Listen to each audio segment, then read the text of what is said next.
El tema de hoy es un tema difícil, muy difícil. Y de alguna manera cuando esté presentando los conceptos, estoy seguro que van a revolver tus emociones. Porque cuando estaba preparando el sermón, revolvían mis emociones. Y yo les decía en el primer turno que estaba preparando y me daba ganas de salir corriendo. Y quizás a ustedes les dé ganas de salir corriendo cuando empiecen a escuchar ciertos conceptos aquí. Porque no hay nada más incómodo que confrontarnos con nosotros mismos. Y es por eso que la gente le tiene tanto miedo a Jesús. Porque Jesús lo primero que hace es mostrarnos quiénes somos. Nos muestra su amor, nos muestra su comprensión, pero nos muestra quiénes somos. Y a veces darnos cuenta de quiénes somos es un poco doloroso. Pero quiero decirles que si se quedan hasta el final va a ser un mensaje de esperanza por la gracia de Dios. Vamos a orar. Señor, dame a mí claridad, dame a mí amor, ternura, para presentar los conceptos que hoy vamos a presentar aquí. Por sobre todo, Señor, que entendamos de que tú eres bueno,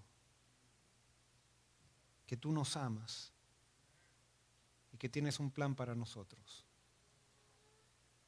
Ayúdanos a tomar las decisiones para destrabar aquellas cosas que hacen que nosotros no podamos entrar en tu plan. Y Señor, muévete hoy en este lugar. Esto te lo pido y te lo pedimos sin merecerlo en el nombre de Jesús. Amén. Voy a comenzar con un versículo muy conocido que está en Romanos 8:28, que dice: a los que a Dios aman, todas las cosas le ayudan a bien. Es decir, de los que Él ha llamado de acuerdo a su propósito. Fíjense que acá este versículo no dice que a todas las personas todas las cosas le ayudan a bien, sino que dice que a los que Dios aman hay una condición. Y cuando la Biblia habla de amor, no habla de un amor sentimental, no habla simplemente de una expresión de mis emociones, sino que cuando la Biblia habla de amor, está hablando de lealtad. En otras palabras dice, a los que son leales a Dios, todas las cosas le ayudan a bien. Y fíjense que acá no dice que a los que son leales a Dios algunas cosas le ayudan a bien o la mayoría de las cosas le ayudan a bien, sino que dice que a los que son leales a Dios, ¿cuánto? Todas las cosas. Y ahora yo te hago una pregunta, ¿qué significa ser leal a Dios? Entonces enseguida cuando hacemos esa pregunta, quizás nos miramos a nosotros mismos. Y vemos un montón de errores y decimos, quizás nosotros no somos leales a Dios. Yo quiero decirte que alguien que tiene errores no quiere decir que no sea leal a Dios. Ser leal a Dios quiere decir que yo he decidido entregarle mi vida y que a pesar que me cueste, a pesar que a veces no quiera, lo que Él me muestre en el camino y Él me pida avanzar, yo voy a avanzar. Si Él me pide que haga un alto, yo voy a hacer un alto. Eso es ser leal a Dios. Ser leal a Dios no quiere decir que voy a ser perfecto. Quiere decir que tengo un corazón íntegro. Un corazón íntegro quiere decir un corazón que no está dividido. Un corazón que pone a Dios en primer lugar. O sea que si hoy tú decides poner a Dios en primer lugar, ser leal a Dios, ¿qué pasa con lo que dice, qué promesa dice este versículo? Todas. Y puede ser que hoy yo le esté hablando a alguna persona que viene con toda su vida enmarañada, confundida, que no ve salida para los problemas que tiene. Hoy Dios te dice a ti, te trajo para que escuches esto, todas las cosas te van a ayudar para bien. Si es que tú estás dispuesto a poner a Dios en primer lugar y a seguir el propósito por el cual Dios te ha llamado. Y nosotros estamos estudiando la vida, en realidad no la vida, estamos estudiando el libro de Génesis y estábamos estudiando la vida de Jacob. Y ahora aparece un personaje, el personaje de José, que es un personaje muy interesante en la Biblia. Pero nosotros ya vimos en el sermón pasado cuáles eran los elementos adversos que había en la familia de José. José no tenía una familia ideal. Es más, José tenía una familia que dejaba mucho que desear. Y cuando digo mucho, digo así con la U larga, mucho. Era una familia con muchos problemas. Y fíjense, nosotros ya estudiamos algunos de los problemas. Primero, José era testigo de 2 madres. Él tenía que compartir, o sea, en la casa de José había 2 madres. En realidad había 4. Y ustedes ya lo vieron eso. Pero las 2 madres biológicas estaban inseguras y competían por el amor del padre. Entonces él siempre, cuando iban a comer a la mesa, siempre había una tensión en la mesa. Porque ¿quién le servía a Jacob? ¿Quién no le servía? ¿Quién había hecho la comida más rica? Y esa atmósfera José la respiró.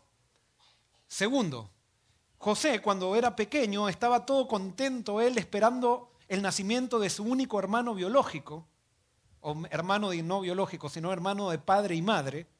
Y justamente cuando está naciendo su hermano, muere su mamá.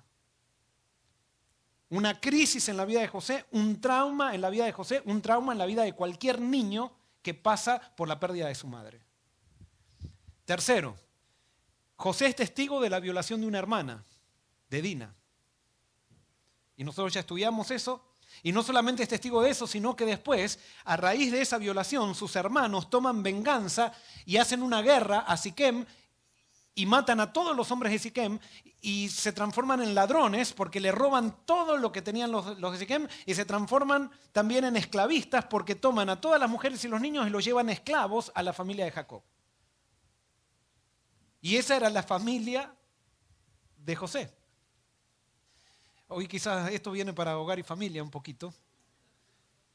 Hermanos, yo saben que cuando veo a esas personas que dan, y perdonen, que dan seminarios de familia y que vienen acá y se paran y de matrimonios así, y que aparecen un esposo y una esposa y que muestran que todo es perfecto en su casa y que esto y que lo otro y cómo se aman, es mentira.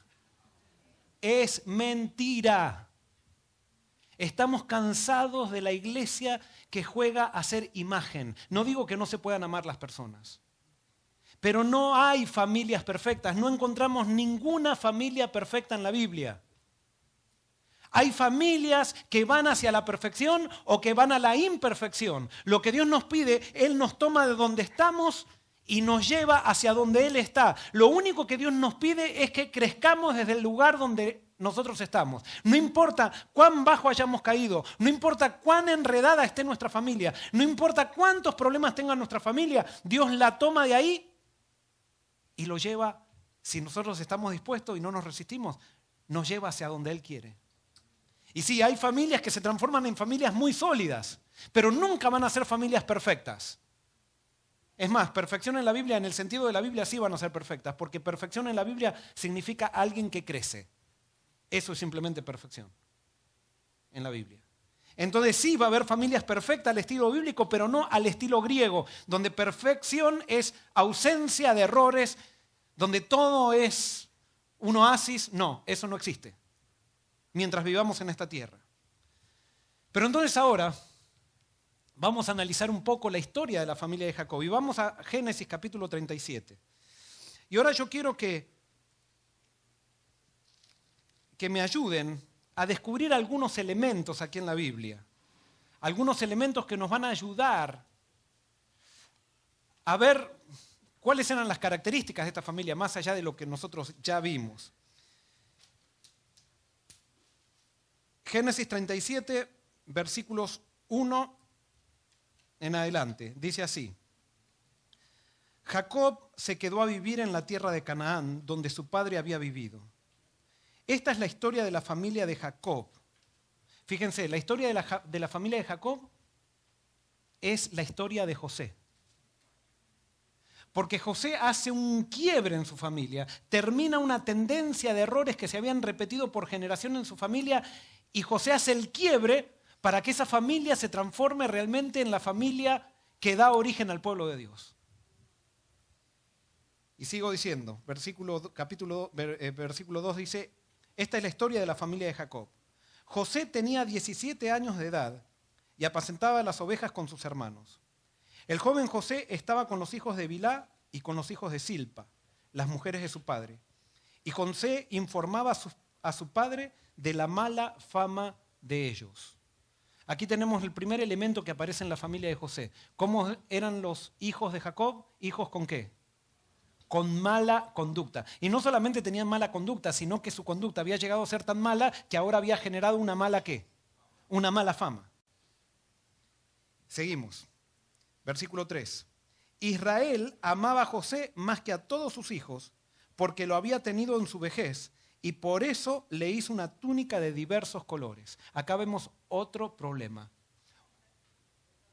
Muy insensato Jacob, que hace, ama más a un hijo que a otros hijos. Y no solamente que ama más a un hijo que a otros hijos, sino que le demuestra ese amor haciendo una diferencia, regalándole algo que a ninguno de los otros hijos le regala.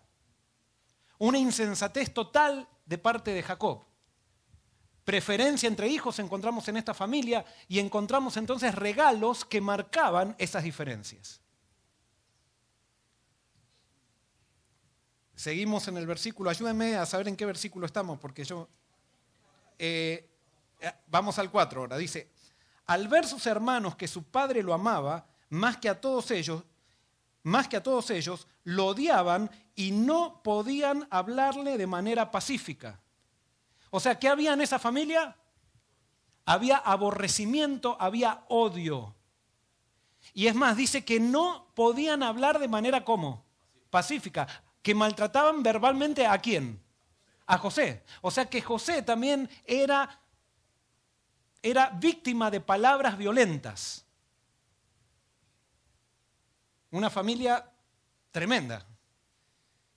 Seguimos en el versículo 5. Dice, José tuvo un sueño y se lo contó a sus hermanos. Pero ellos llegaron a odiarlo aún más. Y él les dijo, escuchen ahora este sueño que tuve. Resulta que estábamos en medio del campo haciendo manojos, y mi manojo se levantaba y se quedaba derecho, mientras que los manojos de ustedes estaban alrededor del mío y se inclinaban ante él. Sus hermanos le respondieron, ¿acaso vas a ser tú nuestro rey o nos vas a gobernar? Por causa de sus sueños y sus palabras, lo odiaron aún más. O sea que si antes había odio, ahora se le agrega más odio. ¿Pero por causa de quién este odio? Jacob, pero pareciera que José disfrutaba un poquito contar estos sueños a sus hermanos. Porque José no era un tonto tampoco, o sea, él se daba cuenta, si le hablaban tan mal los hermanos, y él va y le cuenta estos sueños a sus hermanos. ¿Por qué? Porque José era un niño mimado, y todo niño mimado es un niño ¿cómo? Egocéntrico. Y parecía que a José le gustaba esto. Entonces encontramos que en esta familia había orgullo, y estaba el orgullo de José por ser el niño mimado, el que tenía la única túnica que los demás no tenían. Y después encontramos también más aborrecimiento a causa de los sueños que José tenía. Y seguimos, versículo 9. Pero José volvió a tener otro sueño y se le contó a sus hermanos. Les dijo, resulta que tuve otro sueño. Esta vez el sol y la luna y 11 estrellas se inclinaban ante mí. Y les contó esto a su padre y a sus hermanos, y su padre lo reprendió. Le dijo, ¿qué clase de sueño es este que tuviste? ¿Acaso tu madre, tus hermanos y yo vendremos a postrarnos ante ti? Y sus hermanos le tenían envidia, pero su padre meditaba acerca de esto. Nuevamente José va y cuenta, ¿los sueños de quién venían? De Dios. Fíjense que Dios, no porque José sea orgulloso, dejaba de darle sueños. Pero en ningún lado Dios le dice, ve y cuéntale a tus hermanos. Pero Dios estaba preparando algo. Pero a causa de estos sueños y a causa de toda la situación, dice que sus hermanos, ¿qué hacían? Lo envidiaban a José. Primero lo pueden haber envidiado por la situación que tenía con su padre. Y ahora los hermanos de José deben haber dicho, ¿por qué Dios le da sueños a José? Si José decía que eran sueños de Dios, ¿por qué le da sueños a José y no nos da a nosotros? Pero no los creían, por supuesto, esos sueños. Y entonces seguimos versículo 12. Cuando sus hermanos fueron a apacentar las ovejas de su padre en Siquén, Israel le dijo a José, tus hermanos están apacentando las ovejas en Siquén. Ven, que voy a enviarte con ellos. Acá tenemos algo interesante. ¿A dónde fueron a apacentar ovejas? A Siquem. ¿Qué había pasado en Siquem? En Siquén había pasado la masacre donde los hermanos Simeón y Judá habían matado a todos los siquemitas, o a Siquem, que había violado a Dina. Entonces ahora, claro, se van a Siquem a pastorear y tardaban en volver. Y esto muestra que Jacob también quería a sus otros hijos, no era que los odiaba. Pero insensatamente hacía diferencia a Jacob. Y entonces ahora Jacob le dice llegamos a eso, ¿verdad? Estamos en el 13. Israel le dice a José, tus hermanos están apacentando las ovejas en Siquén. Ven que voy a enviarte con ellos. ¿Qué nos dice esto? Esto nos dice que Jacob no sospechaba del odio que tenían los hermanos por José. ¿Por qué? Porque los hermanos de José habían aprendido a disimular. Era una familia donde nadie sabía lo que pensaba el otro. Era una familia donde nadie se podía expresar. Por todas las situaciones incómodas que había y las situaciones disfuncionales que había, la gente en esa familia no se podía expresar. Y cuando la gente en una familia no se puede expresar, eso trae problemas y complicaciones. Una de las cosas que nosotros debemos estar seguros en nuestras familias es que nuestros hijos tienen capacidad de expresarse. Una de las cosas que tenemos nosotros que tener seguros en una iglesia es que en una iglesia los hermanos, la gente de la iglesia, los miembros de la iglesia pueden tener capacidad para expresarse. Y no que dominan 2 o 3 nomás y que todos los demás tienen que seguir a esas personas. No, todos pueden expresarse porque eso trae sanidad. Pero eso no pasaba en la familia de Jacob. Y fíjense, Jacob, si hubiera sabido lo que pasaba por el corazón de sus hijos, nunca hubiera mandado a José a Siquén. Pero los hijos de Jacob habían aprendido a ser engañadores como Jacob lo había sido. Y entonces ahora ellos disimulaban muy bien. Entonces encontramos en esta familia disimulo. Y vamos entonces, ¿en qué versículo dejé? 14, dice, anda, Israel le dijo, anda, y ve si están bien tus hermanos y las ovejas, y vuelve a darme la noticia. Y lo envió Israel desde el valle de Hebrón, y José llegó a Siquén. Mientras José estaba errante por el campo, un hombre lo halló y le preguntó, ¿qué buscas? José respondió, estoy buscando a mis hermanos. Por favor, hazme saber dónde están apacentando. Y aquel hombre respondió, ya se fueron de aquí, pero les oí decir que iban a Dotán. José fue entonces en busca de sus hermanos y los encontró en Dotán. Cuando ellos vieron a lo lejos, antes de que él se acercara a ellos, hicieron planes contra él para matarlo. ¿Qué encontramos en esta familia? Fratricidio. O sea, todo fue creciendo. Primero sentían un poco de envidia, de odio, pero esto fue creciendo, creciendo y creciendo y ahora ya querían matarlo. ¿Y cómo sigue? Versículo 19. Se dijeron el uno al otro, miren, aquí viene el soñador. Vamos, matémoslo ya. Echémoslo en uno de los pozos y digamos que alguna mala bestia se lo comió y vamos a ver qué pasa con sus sueños. Ellos ahora hacen una estrategia y lo que estaban acostumbrados. ¿Con qué solucionaban los hermanos de Jacob todos sus problemas? Con una mentira. Con una mentira, con un engaño. Todo lo trataban de solucionar con un engaño. ¿Y sabes qué? Y eso quiero decirte, lo que tú solucionas con un engaño, tú no solucionas nada. Es más, los hermanos de Jacob pensaban que matándolo a José iban a resolver el problema de odio que tenían con José. Y se dieron cuenta que lo mataron y el problema siguió, y siguió por 20 años.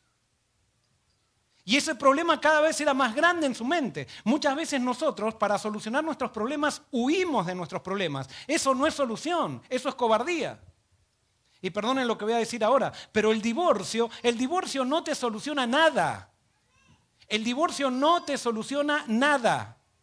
Lo único que hace es una cobardía porque hay problemas que tú tienes que enfrentar, que no quieres enfrentarlo. Entonces tú dices, muy bien, vamos a eliminar esta relación. La eliminamos, pero tú vas a llevar tus problemas contigo a todos lados. Muy bien, se volvió loca la computadora. Entonces, ¿por dónde estamos? Estamos en el versículo 21. Pero Rubén, al oír esto, lo libró de sus manos y dijo, no lo matemos. Además, para librarlo de sus manos y hacerlo volver a su padre, Rubén les dijo, no derramen sangre, arrójenlo en este pozo que está en el desierto, pero no le pongan la mano encima. Y en todo este cuadro de odio, de aborrecimiento, aparece la figura ¿de quién? De Rubén, el hijo mayor. Y uno dice, ay, por fin aparece alguien bueno acá. Pero ¿saben qué? ¿Por qué Rubén toma esta decisión? Y hay que entender un poquito la historia de Rubén. Y vamos al capítulo 30 al capítulo 35, 22. 35, 22. Dice así, mientras Israel vivía en aquella tierra, Rubén fue y durmió con Bilhá, la concubina de su padre, pero esto llegó a oídos de Israel. ¿Qué hizo Rubén? Rubén tenía como amante, ¿a quién? A la esposa de su papá. Y entonces esto dice que llegó a oídos de Jacob, y entonces Jacob quedó muy mal Rubén, y ahora Rubén no quería tener más problemas con su padre, y decía, ¿qué va a pasar conmigo si llego y no está José? Así que hay que salvar a José. La culpa de Rubén hacía que tratara de solucionar esa culpa, no pidiendo perdón, sino tratando de hacer estrategias para tapar esa culpa. O sea que en la familia de José también había mucha promiscuidad. Volvemos de vuelta al capítulo 37. Versículo 23, dice así. Así que cuando José llegó a donde estaban sus hermanos, ellos le quitaron su túnica, la túnica de colores que llevaba puesta, y por la fuerza lo arrojaron en el pozo. Pero el pozo estaba seco, no tenía agua. Luego se sentaron a comer su pan. Pero al levantar la vista vieron que de Galaad venía una caravana de ismaelitas con sus camellos cargados de aromas de bálsamo y mirra que llevaban a Egipto. Ahora acá vemos una escena de extrema crueldad. José lo tiran al pozo. Después de 20 años, cuando ellos están en Egipto y están en la celda, todavía se acordaban de esta escena y no se la podían borrar de su cabeza. Y decía, nos está pasando esto, ellos pensaban que les pasaba esto, dice, porque nosotros tiramos a nuestro hermano a un pozo, y él nos rogaba, y nos rogaba, y nos rogaba, y nosotros no le hicimos caso. ¿Qué hacían mientras José les rogaba? Comían, celebraban, decían, se acabó nuestro problema, nos estamos vengando de José, ya él no va a ser el hijo preferido. Ellos pensaban que estaban solucionando su problema, pero en realidad lo estaban agrandando. Cada vez que tú tratas de solucionar tus problemas sin Dios, lo que haces es agrandar un problema. Quizás al momento parece, ellos tenían cierto alivio y celebraban comiendo, pero aquí tenemos una escena de extrema crueldad que muestran los hermanos de José. Y entonces, en el versículo 26 dice, entonces Judá les dijo a sus hermanos, ¿qué ganamos con matar a nuestro hermano y encubrir su muerte?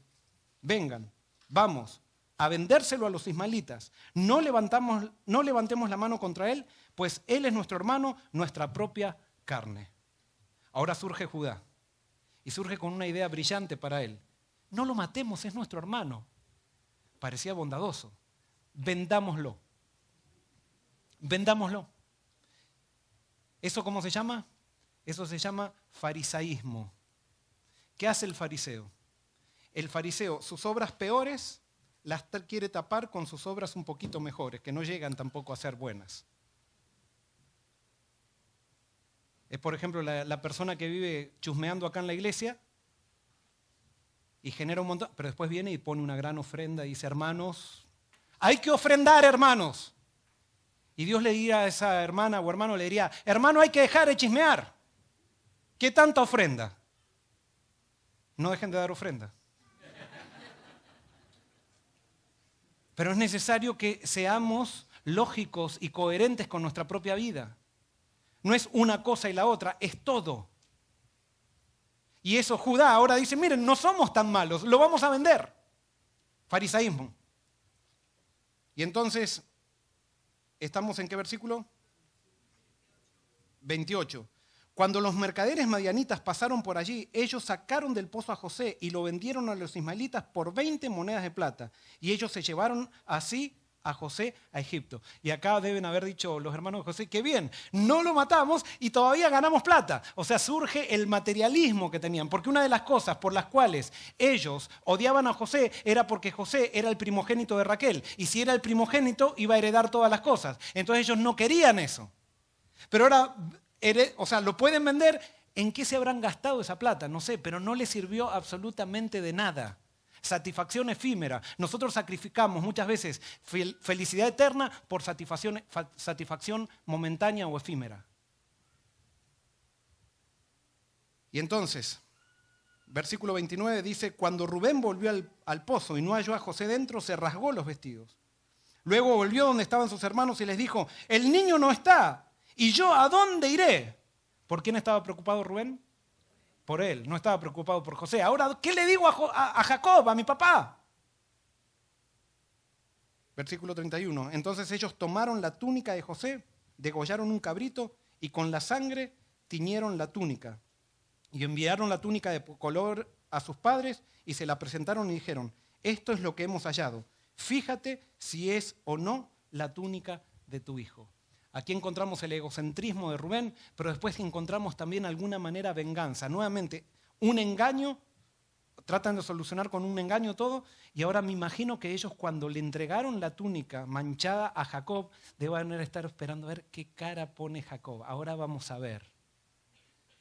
Toda la diferencia que hizo con nosotros, ahora por adentro deben haber dicho, tomá, mira, ahí tenés. Ahí tenés. ¿Sintieron satisfacción con la venganza?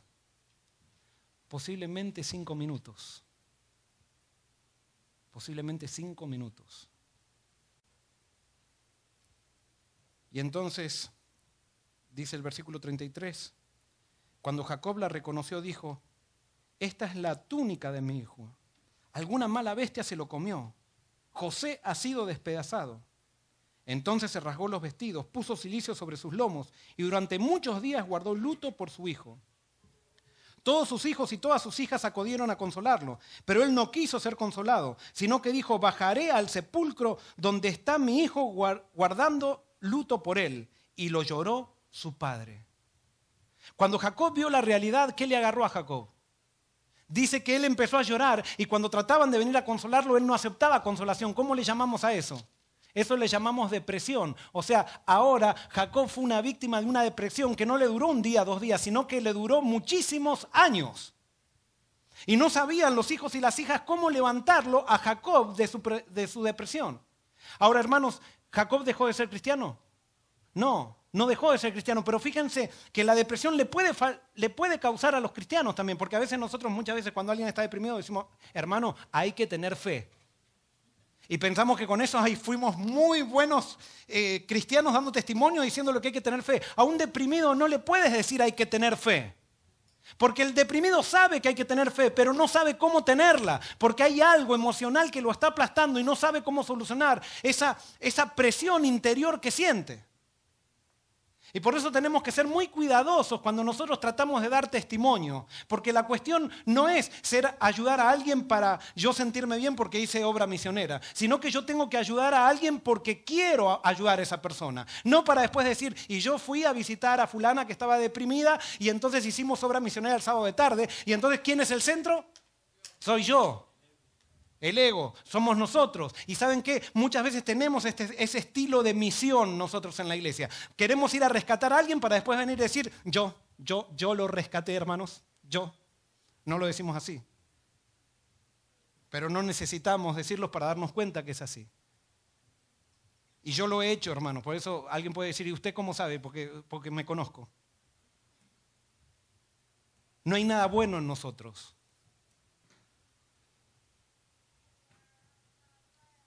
¿Qué vemos después? Desde allí 20 años de secretos de familia.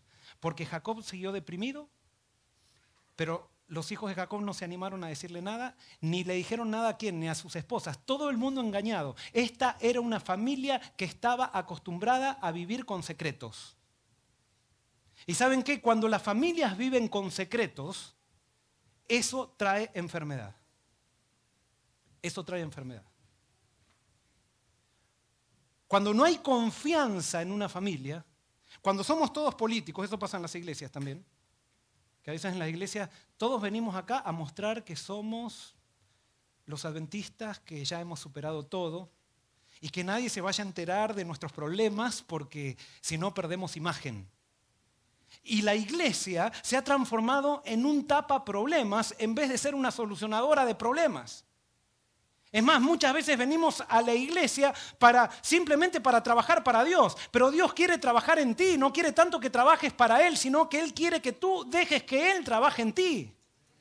La iglesia es para venir a buscar a Dios como sanador, no es para venir a hacer cosas por Él. Él si quiere las puede hacer solo.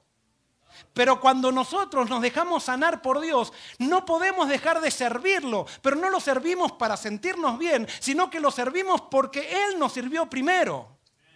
Lo compartimos, eso genera testimonio, eso genera evangelismo, genera misión. Pero muchas veces vemos que en las iglesias venimos todos acá con corbatita, venimos todos, incluso yo me puedo incluir en ese grupo sin duda también, y que venimos acá a mostrar cuán perfectos somos todos.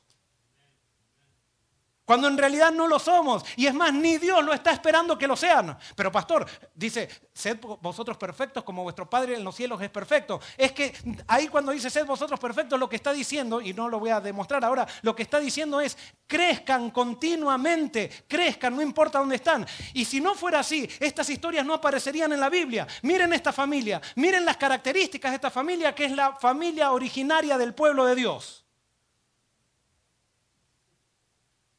Esta es la familia que da, después todos hablamos del pueblo de Dios y que somos pueblo de Dios, esta es la familia que le da origen al pueblo de Dios. Pero ¿saben qué? En esta familia había una persona que hizo la diferencia, una persona que quebró este patrón de conducta que traía enfermedad. Pero ahora yo quiero decir algo que es bastante, bueno, esto lo voy a decir ahora también, antes de esto. Cuando José llegó a Hebrón, que llegaron de Canaán, todavía estaba viviendo Isaac. Isaac todavía vivía cuando José es vendido como esclavo. Tuvo la oportunidad de vivir con José por unos 4 años y lo lloró por 12 años. Después que fue vendido José, Isaac siguió viviendo 12 años. Cuando muere Isaac, José estaba en el último año en la cárcel. O sea, cuando estaba por salir de la cárcel, ahí muere Isaac. Ahora yo les hago una pregunta. ¿Qué habrá pensado Isaac de la promesa al ver la vida de sus nietos? Sin embargo, nosotros vemos que en la Biblia dice que la fe de Isaac nunca decayó. Porque los personajes bíblicos aprendieron a no centrar su vista en las cosas que pasan, sino en el Dios que está guiando. Y hoy tú puedes venir con tu vida destruida, puedes venir con un montón de marañas en tu vida, no sabes qué va a pasar con tus hijos, qué va a pasar con tus nietos, pero yo te pido hoy que levantes la vista al cielo en el nombre de Jesús y mires a Dios. Dios puede sacar de todo ese lío, puede sacar algo bueno, si es que le damos oportunidad. Y hoy yo quiero invitarte, que seas un José, porque José hizo la diferencia. José decidió entregarse a Dios completamente. Y quebró esta tendencia. Pero esta era una familia que traía enfermedad, era una familia que generaba tensión. Y a veces nosotros decimos, ay, pero ¿por qué nos enfermamos tanto? Somos vegetarianos, somos esto, somos lo otro, y nos agarra un cáncer fulminante. La familia de Jacob guardó secretos durante más de 20 años, y cuando tú y yo guardamos secretos, nos enfermamos. Es por eso que la Biblia dice, Dios dice, ¿tú quieres crecer? Tienes que comenzar confesando tus pecados. Si no hay confesión, no hay crecimiento. Si no hay confesión, no aprendo. Yo tengo que saber cuáles son mis problemas. Y ahora voy a leer una cita. Dice esto una psicoanalista, Francois Dolto. Dice, lo que es callado en la primera generación, la segunda lo lleva en el cuerpo.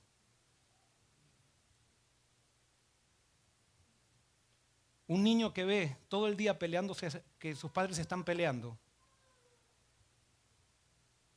Ese niño, tarde o temprano, está más proclive a desarrollar una enfermedad. Y después dicen, ¿cómo? Y vuelvo a repetir, si éramos vegan. Es que Dios no te pide que seas vegan. Dios te pide que ames a tu esposa y a tu esposo. Eso es lo más importante. Pero a veces hacemos todas esas rituales eclesiásticos para tapar lo que no queremos enfrentar. Y Dios quiere que enfrentemos lo más importante. No que colemos un mosquito y nos traguemos un camello. Dios quiere que ataquemos el camello. Lo que no se expresa en palabras, se expresa con dolores.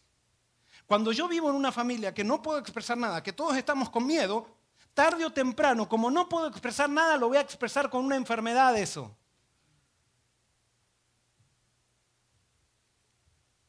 Y ahora, hermanos, esto es muy duro. Yo les decía, cuando yo estaba preparando este sermón, o sea, porque yo no tengo errores también. Y tuve que arrodillarme y tuve que decirle a Dios, Señor, yo quiero seguir creciendo. Pero tenía ganas de salir de acá de la oficina, irme a correr y olvidarme del sermón y no predicar ningún sermón. Como muchos de ustedes puede ser que en este momento tengan ganas de salir corriendo y decir que ya termine. Pero es necesario que enfrentemos esto. El doctor Feletti, junto con el doctor Anda, desarrollaron algo interesante. El doctor Feletti trabajaba con gente con sobrepeso. Y entonces él desarrolló o creó un líquido que era muy nutritivo, que le hacía tomar a la gente que tenía sobrepeso y que en un año bajaban de peso y que tuvo un éxito tremendo. Si alguien lo quiere, vea la salida que después lo... Bueno, pero tuvo un éxito tremendo. Pero resulta que estas personas bajaban de peso y después que bajaban de peso, pasaban unos 2 o 3 meses y comenzaban a recuperarlo de vuelta y después al año estaban de vuelta en el mismo peso o más sobrepeso que tenían cuando empezaron a tomar el líquido. Y Feletti, que estaba muy contento con su líquido, dice, acá tengo que ver qué es lo que pasa. Y entonces empezó a hacer una encuesta con los que estaban con sobrepeso. Y entonces al hacerle la encuesta, empezó a descubrir ciertos patrones. Y una de las cosas que descubrió, que cuando le preguntaba cosas de la niñez, más o menos los que ganaban nuevamente el sobrepeso contestaban de la misma manera las preguntas. Y todos esos que habían ganado sobrepeso habían sido abusados en su niñez. Entonces, a raíz de esto, hicieron un test de 10 preguntas con el doctor Anda en 17.000 personas. O sea que esto es algo científico. Esto fue en la década de los 90. Y empezaron a darse cuenta cómo los patrones de familia, de alguna manera, van determinando la enfermedad que va a venir en el futuro de la familia. Los resultados mostraron que los que tenían más puntos en el test tenían notoriamente más problemas de salud. Y ahora 3 tipos de expresiones adversas de la niñez. ¿Cuáles son las circunstancias en una niñez que van a producir enfermedad en el futuro? No quiere decir que es determinante que el 100%, pero las probabilidades se acrecentan. Y fíjense, cuando hay abuso físico, cuando mis disciplinas físicas con mi hijo son de tal manera que le producen heridas, que le producen moretones, que le producen de alguna manera... Eso está preparando el camino. Cuando hay abuso emocional, ¿qué es el abuso emocional? Cuando yo quiero lograr la conducta de mis hijos generándoles culpa. Quiero que hagan las cosas bien poniéndole culpas y que si no lo hacen entonces están mal. No por motivación. Cuando hay abuso sexual. La negligencia física.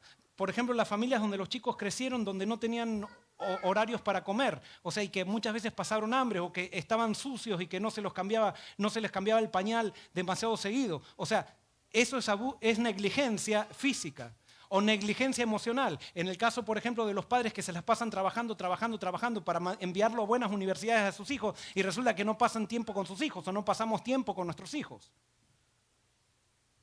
También se vio que estos patrones se daban en chicos que crecieron en hogares disfuncionales. Y un hogar disfuncional puede ser un hogar donde hay una persona que está mal, o sea, tiene problemas mentales, o una persona de la casa que fue encarcelada, o una madre que ha sido tratada violentamente y que los hijos son testigos de la violencia del padre a la madre o de la madre hacia el padre, donde hubo abuso de sustancias, donde hubo drogadicción, o una casa donde hubo simplemente un divorcio. Porque dicen la gente, no, pero pastor, cuando vienen muchas veces dicen, pastor, mis hijos lo tomaron re bien al divorcio. Cuando me dice algo esa persona, yo me doy cuenta que estoy frente a un inmaduro, una inmadura. Tus hijos nunca toman bien un divorcio, nunca. Es más, ellos no quisieran nunca. Y alguien, no, es que pastor, es que mi hijo me decía, yo me tengo que divorciar y por eso lo hice, si ellos lo querían. Lógico que lo querían, si no te veían disposición para que soluciones el problema. Porque la cuestión no es divorciarse, sino confrontar la situación. Confrontarla de la buena manera, no tirándose platos. La cuestión es bajar el orgullo, la cuestión es empezar a ser más manso, la cuestión es empezar a ser más humilde. Pero pastor, así me han pisoteado la cabeza. Bueno, entonces empecemos a estudiar la Biblia, a ver qué es lo que Dios nos dice, para ver cómo debemos relacionarnos con la gente. Pero hay solución en Dios para todo. Hay solución en Dios para todo. Entonces, las personas, los chicos que crecieron en un hogar con esas características en la conducta cuando eran adultos, no les gustaba hacer actividad física, se dedicaban al cigarrillo, al alcoholismo, hacían uso de drogas o eran irresponsables en el trabajo o son irresponsables en el trabajo. Y después eso tiene una repercusión en los hijos de que después quizás llegan a ser muy obesos. Eso produce diabetes, puede producir depresión, atentos suicidas, enfermedades sexuales, ser más proclives a enfermedades sexuales, enfermedades del corazón. Eso trae cáncer también. ¿Por qué? Porque la tensión que vivimos en un hogar empieza a gatillar enfermedades en los chicos. Que, ojo, no en los chicos. Puede ser que en los chicos o puede después la enfermedad salir cuando tienen 30, 40 años. Y dicen, pero ¿cómo? Si yo siempre fui sano. Y sigan siendo sanos. Pero lo más importante, ¿sabes lo que Dios quiere? Es que tú empieces a darte cuenta y empieces a enfrentar las situaciones que puedes resolver con el poder de Dios. Esto trae también más riesgos de strokes, más riesgos de enfermedades pulmonares. Y fíjense, a las personas que han tenido una niñez difícil se le quiebran más fácil los huesos. Es tremendo. ¿Quieren hacer el test? Son 10 preguntas. Este test son 10 preguntas y ustedes no la contesten con las manos así mostrando. Creo que todos de alguna manera vamos a estar afectados por estas preguntas. Simplemente en 10 ustedes cuenten cuántas tienen. Pregunta número 1. Antes de tus 18 años, ¿hubo algún padre u otro adulto en tu casa que a menudo o muy a menudo te maldecía, insultaba, rebajaba o humillaba, o que actuaba de una manera que te hacía sentir que tú podías ser físicamente perjudicado? ¿Sí o no? Antes de tus 18 años, ¿hubo algún padre u otro adulto en tu casa que a menudo o muy a menudo te empujaba, agarraba, cacheteaba, te tiraba algo o te pegaba tan fuerte que te dejaba marcas o te hería? ¿Sí o no? Antes de tus 18 años, ¿hubo algún padre u otro adulto que era por lo menos 5 años más grande que tú, que te tocó o acarició en una forma que luego te diste cuenta que estaba reservado solo para casados? ¿Sí o no? 4. Antes de tus 18 años, ¿sentías a menudo o muy a menudo que nadie en tu familia te amaba o pensaba que eras importante o especial? ¿O que en tu familia nadie estaba interesado por el otro? ¿O que nadie se sentía cerca del otro o se apoyaba? 5. Antes de tus 18 años, ¿sentías a menudo o muy a menudo que no tenías lo suficiente para comer, tus ropas estaban sucias o que no tenías a alguien que te protegiera? ¿Que tus padres estaban muy borrachos o drogados como para llevarte al doctor cuando lo necesitabas? Pregunta 6. Antes de tus 18 años perdiste a uno de tus padres porque se divorciaron, te abandonó o por alguna otra razón. 7. Antes de tus 18 años viste que tu madre o madrastra era empujada, cacheteada o que le tiraban objetos. O algunas veces o a menudo viste que era pateada, golpeada con el puño o con algo duro o que era amenazada con un cuchillo o con un arma. Pregunta 8. Antes de tus 18 años viviste con alguien que era tomador, alcohólico o que usaba drogas. 9. Antes de tus 18 años viviste con alguien en tu casa que tenía depresión, que estaba mentalmente enfermo o con alguien que intentó suicidarse. Última pregunta. Antes de tus 18 años, ¿hubo algún miembro de tu casa que fue condenado a prisión?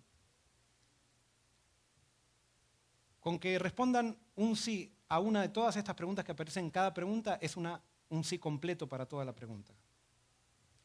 Los resultados del test. Adultos que han tenido 4 o más sís están 2 veces más predispuestos a tener ataques al corazón. Mujeres que han tenido 5 o más CIS están 4 veces más predispuestas a padecer depresión que aquellas que no tuvieron puntos. No todos los que tuvieron una infancia dura terminan desarrollando una grave enfermedad. Aclaremos. Y cuánto más si podemos meter a Dios en todo esto. ¿Cuánto más si podemos meter a Dios en todo esto? Carol Redding, ella es una mujer que vive actualmente, que tomó este test y todas las respuestas les dio sí. O sea, ella dijo sí a todas las preguntas. Ella es una exitosa, en este momento es una exitosa mujer que está terminando su PhD. Y ella trabaja, como participó de estos test, trabaja siendo una activista, tratando de ayudando a familias para que superen estas cosas. Y que, quiero decirles, este grupo de doctores son gente cristiana que saben que con Dios se pueden superar estas cosas. Ahora fíjense qué interesante esto. En la secundaria, Carol Redding fue diagnosticada con presión alta y con un desorden postraumático de estrés que experimentó como resultado de lo que vivió, llevándola a cuadros depresivos y de ansiedad. Eso en la secundaria. Ella tenía flashbacks que le venían y se acordaba de todo lo que le hicieron y eso le causaba estrés. Al ser adulta tuvo una condición de tiroides y es sobreviviente a 3 diferentes tipos de cáncer, leucemia, de seno y linfoma. O sea que ella se enfermó de 3 cánceres, los sobrevivió a todos. Ahora, ¿por qué sobrevivió a los cánceres ella?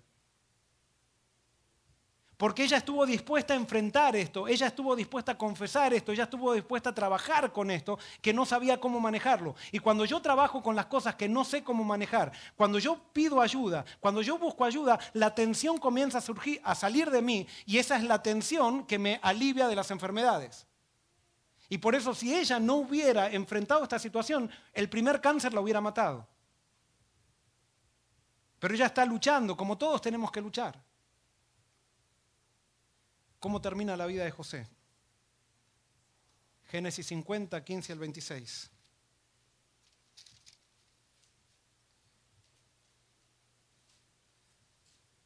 José, como les decía, él hace el cambio y tú puedes hacer el cambio en tu vida. Dice, al ver los hermanos de Jacob estaba muriendo y entonces cuando muere Jacob, los hermanos de José piensan que ahora José se iba a vengar de ellos. Y dice así, al ver los hermanos de José que su padre había muerto, dijeron, tal vez José nos odia y ahora se vengará de todo el mal que le hicimos. Entonces mandaron a decirle, José, antes de que tu padre muriera nos pidió que te dijéramos de su parte, te ruego que perdones la maldad y el pecado de tus hermanos, pues te trataron muy mal. Por lo tanto, te rogamos que perdones ahora la maldad de estos siervos del Dios de tu padre. ¿Qué estaban diciendo los hermanos de José ahora nuevamente? Una mentira. Estaban nuevamente, o sea, ellos estaban contentos ahora, pero todavía seguían con miedo y todavía seguían con culpa. Y esa culpa les producía conductas disfuncionales. Y entonces ahora les hacen una mentira y dicen, mientras ellos hablaban, José comenzó ¿a qué? A llorar. ¿Por qué lloraba? ¿Por qué lloró José? No era tanto que sabía que estaban mintiendo, sino que José llora porque dice, todavía siguen desconfiando de mí. Todo lo que hice por ustedes, yo quiero decirles que los amo, yo quiero decirles que tengo cariño por ustedes, a mí no me interesa la muerte de ustedes. José dice, yo aprendí a no vivir anclado en el pasado, he aprendido a vivir con Dios mirando hacia el futuro.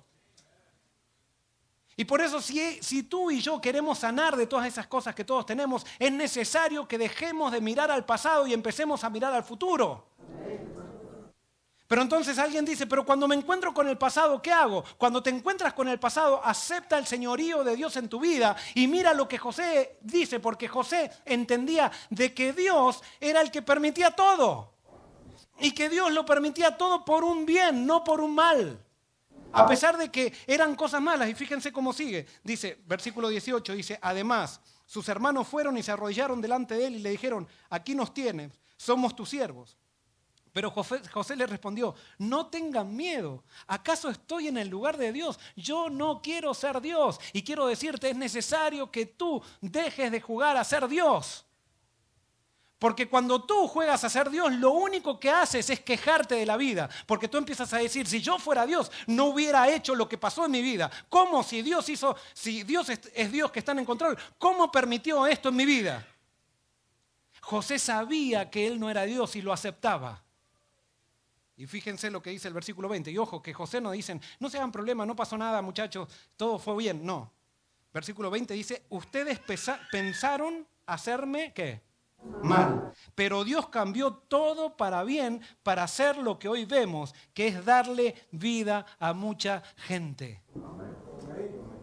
Satanás, ¿sabes qué? Quiere tocar tu vida, quiere arruinarte tu vida. Pero si tú decides como José entregarle toda tu vida a Dios y ser leal a Él y mirar a Dios en vez de mirarte a ti mismo, Dios, lo que Satanás te hizo que te tocó, porque tú vives en un mundo de injusticia y Dios no puede parar eso, pero si Satanás te tocó, Dios va a cambiar todo para bien. Y cuando José dice todo, ¿es qué? Es todo, es todo. Y ahora yo te hago una pregunta, ¿estás dispuesto a creer eso? Y acá viene, el justo por la fe vivirá. Estas son, hermanos, las cosas que tenemos que tener fe. Basta de creer que tenemos que tener fe en que Dios existe. Tenemos que tener fe de que Dios nos ama y que Dios está dispuesto a transformar las maldiciones de nuestra vida en una bendición porque nos ama. Versículo 21 dice, así que no tengan miedo. Yo les daré de comer a ustedes y a sus hijos. Y los consoló, pues les habló con mucho cariño. ¡Qué tremendo! Hay una persona que odias, que aborreces. O mejor dicho, hay una persona que te ha hecho mal en tu vida. Lo mejor que puedes hacer es tomar la decisión de perdonar. Y sabes que esa persona que te ha hecho mal en tu vida, ¿qué es lo que necesita? Hay una sola cosa que necesita, es cariño. Cariño.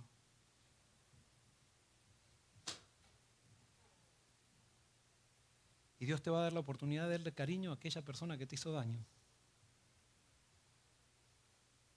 Porque te vas a dar cuenta que la persona que te hizo daño estaba más dañada que tú. Porque uno inconscientemente vuelve a repetir lo que hicieron con uno. Y cuando no quiere enfrentar el dolor que uno tiene adentro, las heridas emocionales, entonces vuelve a repetir, porque uno trata de negar eso y vuelve a repetir inconscientemente lo que hicieron con uno. Y José vivió en Egipto junto con su familia de su padre y llegó a la edad de 110 años. Llegó a ver a los hijos de Efraín hasta la tercera generación. También los hijos de Maquir, hijo de Manasés, fueron criados sobre las rodillas de José. La historia de José, que es con elementos tan nocivos, termina con un cuadro de paz, un cuadro de felicidad. Ahora acá hay algo interesante. A pesar de que los últimos años de José fueron de felicidad, Jacob tenía 147 años cuando muere y 130 años cuando llega a Egipto. José muere ¿de cuánto? 110 años. Toda la tensión de José de alguna manera afectó su salud. Él no llegó y los hijos, no sabemos los otros hijos, pero aparentemente los hijos tampoco vivieron demasiado. Y eso no quiere decir que tú estás determinado o determinada a vivir. Acuérdense, José tenía mucho menos luz que nosotros tenemos. José no tenía un sábado para ir a la iglesia y escuchar la palabra de Dios. Él tenía que vivir recordando lo que le había enseñado su abuelo Isaac y Jacob. Nosotros tenemos miles de oportunidades que Dios nos da hoy para que crezcamos. A Dios no le interesa tanto que seas miembro de iglesia, a Dios le interesa que seas parte de su reino. Y si eres parte de su reino, Él quiere que crezcas. Y por eso nuestras acciones tienen un impacto no solamente en nuestra historia, sino en la historia de otros. Las acciones de José, él decidió ser leal a Dios y eso transformó la vida de su familia. Y si tú decides ser leal a Dios, vas a transformar la vida de tu familia. La manera de conquistar las tensiones del pasado es aceptando el señorío de Dios y perdonando. Si Dios lo permitió, por algo sé. No me quedo a quejarme de eso, simplemente avanzo hacia adelante. Dios tiene un propósito. Si tú amas a Dios, Todas las cosas te ayudan a bien. Para aceptar el señorío de Dios necesito ponerlo a Él en primer lugar, entregando todo. De lo contrario viviré la experiencia de los hermanos de Jacob. Los hermanos de Jacob nunca le entregaron todo a Dios y Dios también actuaba con ellos, pero no pudo hacer lo que quería hacer con todos. Dios quería hacer lo mismo que hizo con José, quería hacerlo con todos los hermanos, pero sus hermanos estaban tan llenos de desconfianza y que no estuvieron dispuestos a entregarle todo a Dios. Nuestras acciones tienen un impacto no solamente en nuestra historia, sino en la historia de los otros. Y miren, fíjense esto, la diferencia que hace Dios a través de una persona fiel. Si José no hubiera sido vendido, ¿qué hubiera pasado? No llega a Egipto. Si José no llegaba a Egipto, ¿qué hubiera pasado? No hubiera conocido a Potifar. Si José no hubiera conocido a Potifar, ¿qué hubiera pasado? No hubiera sido acusado por la esposa de Potifar de violación. Si José no hubiera sido acusado por la esposa de Potifar de violación, ¿qué hubiera pasado? Él nunca hubiera ido a la cárcel. Si José nunca hubiera ido a la cárcel, ¿qué hubiera pasado? Nunca hubiera conocido al panadero y al copero del rey. Si él nunca hubiera conocido al copero y al panadero de Faraón, ¿qué hubiera pasado? Nunca hubiera interpretado sus sueños. Si él nunca hubiera interpretado los sueños de ellos, él nunca hubiera interpretado el sueño de Faraón. Si él nunca hubiera interpretado el sueño de Faraón, ¿qué hubiera pasado? No hubiera llegado a ser gobernador. Si él nunca hubiera llegado a ser gobernador, ¿qué hubiera pasado? Todo Egipto y su familia hubieran muerto de hambre. ¿Qué hubiera pasado si todo Egipto y su familia hubieran muerto de hambre? Nunca hubiera venido el Mesías, porque el Mesías desciende de Judá. Y si nunca hubiera venido el Mesías, ¿qué hubiera pasado contigo y conmigo? Estaríamos todos perdidos. Fíjense cómo la lealtad de un joven allá de 17 años, allí hace 4000 años, fíjense cómo afecta nuestra vida hoy. Y por eso tú muchas veces dices, como joven dices, no, pero mi vida es demasiado difícil, a mí me han tocado las pruebas demasiado grandes. No, por el amor de Cristo, levanta tu vista al cielo. Y acepta el señorío de Dios en tu vida. Dios tiene algo hermoso para tu historia. Simplemente tienes que creerlo y tienes que ser leal a Él. No te pide que seas perfecto, no te pide que no te equivoques. Simplemente que seas leal a Él. Y Él transformará la maldición en tu vida en una perfecta bendición. ¿Cómo experimentar el señorío de Dios en nuestra vida? Quiero simplemente Génesis 45, 7 y 8. Fíjense lo que dice José. Cuando se revela a sus hermanos, dice, pero no se pongan tristes. No, 7 y 8, perdón. Pero Dios me envió delante de ustedes para preservar su descendencia en la tierra y para darles vida mediante una gran liberación. Así que no son ustedes quienes me mandaron acá, sino Dios, que me ha puesto como padre del faraón y señor de toda su casa y como gobernador de toda la tierra de Egipto. Ahora yo te hago una pregunta. ¿Cuál es aquel evento de tu vida que te molesta tanto que te sucedió? ¿Cuál es? El evento peor de la vida de José fue que sus hermanos lo vendieron. Y sin embargo, mientras estuvo en Egipto, se ve que él desarrolló una conciencia y en vez de atribuirle eso a sus hermanos, ¿a quién se lo atribuyó?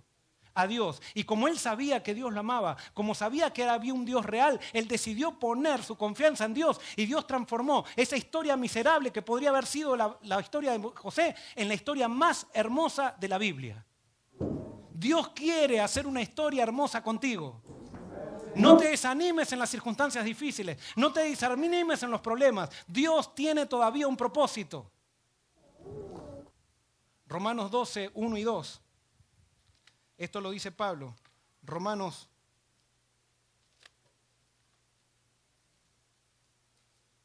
12, 1 y 2 dice, así que hermanos, yo les ruego por las misericordias de Dios que se presenten ustedes mismos como en sacrificio vivo, santo, agradable a Dios. Así es como se debe adorar a Dios. Y no adopten, ¿qué? Las costumbres de este mundo, sino transfórmense por medio de la renovación de su mente para que comprueben cuál es la voluntad de Dios, lo que es bueno, agradable y perfecto. Cada día entrega tu mente al Señor y descubre cuál es su voluntad. No te apartes de la voluntad de Dios. Y alguien puede decir, pero ¿cuál es la voluntad de Dios? ¿Que estudie medicina o que estudie ingeniería? A Dios no le interesa esa voluntad. A Dios le interesa que seas fiel a Él. Y después, si tú estudias ingeniería o estudias medicina, Él te va a decir, no le importa a Él.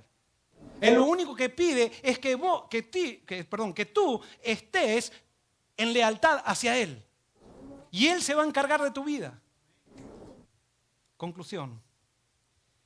Termino con una cita del Espíritu de Profecía que habla de Jesús, nuestro gran ejemplo. Jesús, el que guió la vida de José. Jesús, el que hizo esa historia para que después, cuando Él venga aquí a la tierra, Jesús, el Hijo de Dios, tuvo que aprender de la vida de José, del ejemplo de José. Increíble ese Dios que tenemos. Un Dios que se hace tan chico que decide aprender de alguien que es mucho más chiquito que Él. Pero fíjense lo que dice esta cita. La presencia del Padre rodeaba a Cristo y nada le sucedía que Dios en su infinito amor no permitiera para bendición del mundo. Cuando dice nada, ¿qué quiere decir?